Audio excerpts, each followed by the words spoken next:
everyone, my name is Sister Jada, and today in this video we're going to talk about maintaining a good name.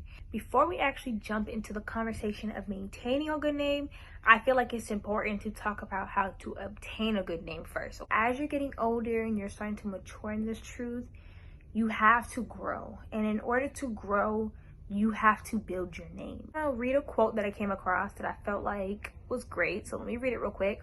In this life, you have your name and your word. It either rings bells or sets off alarms. So ladies, you heard it.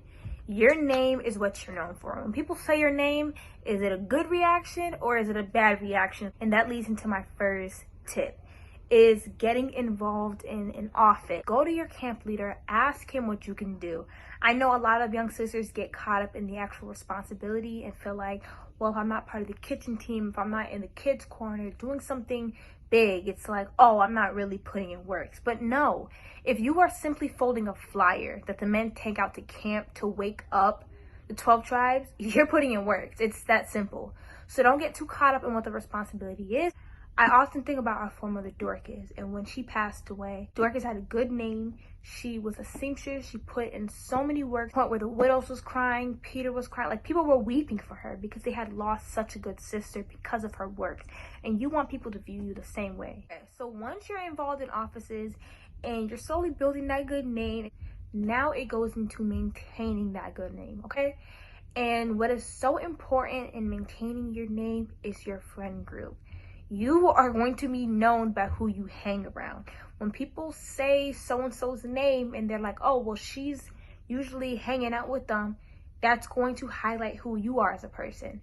So make sure your friend group is 1, righteous, 2, involved in offices as well, because you wouldn't want to be friends with a whole bunch of idle sisters who don't do anything, okay? Because that's going to speak volumes for you. So you want your friends to be, like I said, righteous, involved in offices, willing to correct you. You don't want to be around a whole bunch of yes men. That won't help you grow as a person. You want your friend group to be evolving with you, okay? Because you're going to be evolving in the street. If you're staying stagnant, that's a problem. Next, I want to get into your morals. And what I mean by that is specifically who you are as a person when nobody's looking around. I think it's so important that your faith is so strong and no one's looking around, you're still doing the right thing, because that speaks for you. And although we may not see that, the Most High sees that.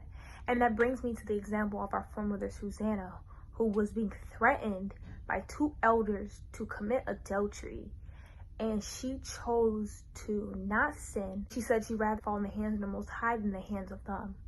So she had the choice to do the right or wrong thing, and she chose, listen, I don't care who's looking, I'm gonna do what's right rather than sin. So when no one's looking, you need to remain righteous and stand for what's right. What you do behind closed doors speaks so much for you, and only you and the Most High will know about that, and you will be held accountable for that.